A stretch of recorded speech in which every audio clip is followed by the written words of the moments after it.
Duela 2 urte ezagutu genuen Andrea Bela uruguaidar euskalduna. Korrikaren karietara etorri zen Euskal Herrira, hastapenean urtebeterako.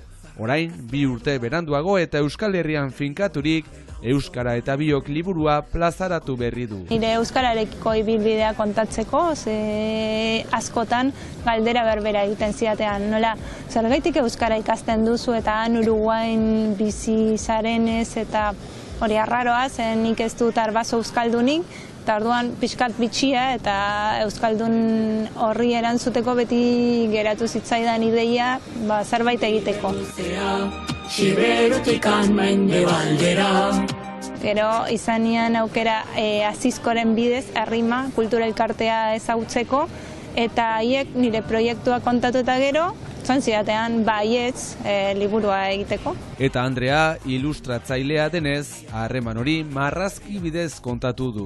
Gero liburua egiteko, pentsatu nian norbait hitza jartzeko nire liburuari, eta horretarako hain izen Madariaga Mutular, zenpertarra, laguna dudana, eskatu nian berari egiteko eta bere euskara ederrean jarri zion hitza nire liburuari.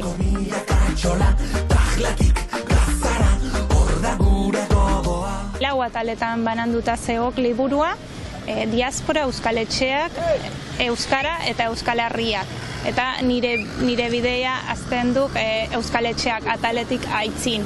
Baina, pixkat hasiera emateko nahian, nola euskaldunak joan zirela Uruguaira eta Ameriketara kontatu nahi izanean eta horregatik diaspora atala ere gehituta zeo. Ate joka dugun 2026an eta 24. korrikan presente egongo da berriro ere. Momentu berezia beretzat, euskaldun ororentzat bezala. Beste errealitatea ere ezagutzeko aukera izanean 2 urte hauetan, ze ez bakarrik gu diasporatik ikusten duguna folklorikoa eta dantzak eta bertsolaritza eta horrelakoa gauzak, baizik eta herrimako lagunekin egoteko aukera izan nuenez, Euskal Herriko historia ere ezagutzeko aukera izanean eta bueno, korrikarekin lotuta, korrika kulturalekin egongo nauk nire liburu aurkezpenak egite. Eta justugi Zetak taldeak egin duen korrikako kantuarekin gure gaurko agurra. Ikus-entzule.